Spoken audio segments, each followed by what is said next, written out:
سر سکون آور ادویات کا استعمال بہت بڑھتا جا رہا ہے. ہر آدمی ڈپریشن کا شکار ہے, سکون کی تلاش میں ہے. یہ سکون کیسے ملے گا, کیا وجہ ہے؟ ایک واقعہ میں سناؤں, شاید اس سے آپ کو کچھ چیزیں کلیئر ہو جائیں سکون کے حوالے سے. ایک شخص تھا, اس کے ذہن پہ بوجھ تھا, مینٹلی طور پہ ڈسٹرب رہ رہا تھا. تو وہ گیا اپنے مینٹور کے پاس, بابا جی کے پاس.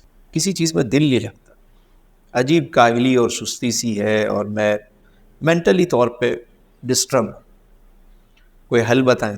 تو بابا جی نے کہا بھائی صبح آ جانا, مجھے ذرا ایک کام سے جانا ہے, تم بھی ساتھ چلنا, بات بھی کر لیں گے اور تمہیں جواب بھی دے دوں گا. وہ شخص جب پہنچا تو بابا جی نے تھیلا کھولا اور 5 پتھر اٹھا کے اس میں رکھے اور اس کو کہا کہ اسے پیچھے ہینگ کرو اور چلو میرے ساتھ.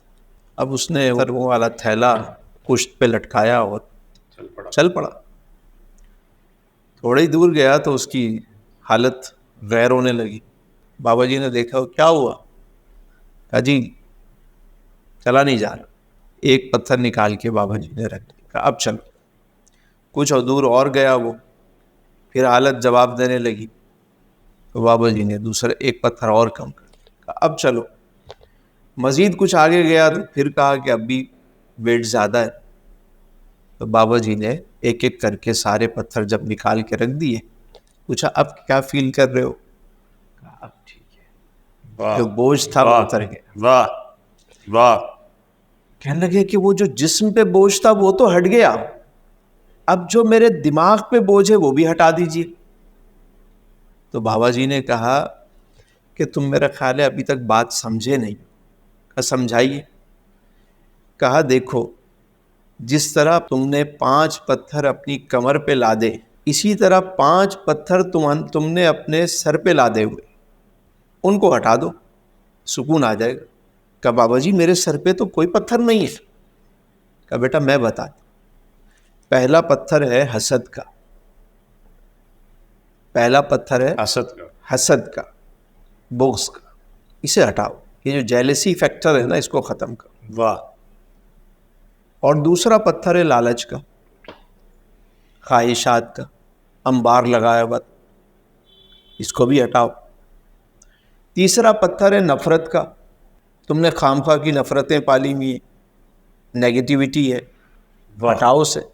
جس طرح کی چیزیں تم سوچتے ہو, جن لوگوں کے بارے میں تم ہر وقت ان کو تصور میں لاتے ہو, سوچتے رہتے ہو, تو وہ شخص اگر نیگیٹو ہے تو وہ جب تم سوچتے ہو تو تمہارے اندر بھی وہی چیز آ رہی ہوتی. واہ. یہ جو ہر وقت کہا گیا کہ خیال کو پاک رکھو, پاک رکھو, اچھی چیزیں تصور میں لاؤ, تو اس کی وجہ کیا ہوتی؟ یہی ہوتی کہ جب ایک ہی چیز کا خیال آ رہا ہوتا ہے, وہ اگر نیگیٹو چیز ہے تو تمہارے اندر وہ چیزیں خود بخود آ رہی, ہر وقت آ رہی. واہ. ان کے منفی سوچوں کو نکالو. اور آخری بات, لوگوں کو معاف نہ کرنے کا جو پتھر ہے وہ بھی تم نے اٹھایا. معاف کر, جب سب کو معاف کرو گے, دل کو صاف کرو گے, یہ سارے پتھر ایک طرف کرو گے, جس طرح تمہارے جسم کا بوجھ ختم ہو گیا, اسی طرح تمہارے دماغ کا بوجھ بھی اتر جائے گا. استاد اشفاق صاحب فرماتے تھے کہ کوئی پھول ہوتا ہے اور کوئی کانٹا ہوتا ہے. کوئی پھول ہوتا ہے اور کوئی کانٹا ہوتا ہے. فرماتے تھے کہ اگر تم پھول نہیں بن سکتے تو کانٹا تو نہ بنو. اور پھر فرماتے ہیں, بڑے لوگوں کی بڑی بات ہے, پھر فرماتے ہیں کہ جب تم کانٹا نہیں بنتے تو بالآخر قدرت تمہیں پھول بنا دیتی. واہ واہ واہ واہ, کیا بات ہے.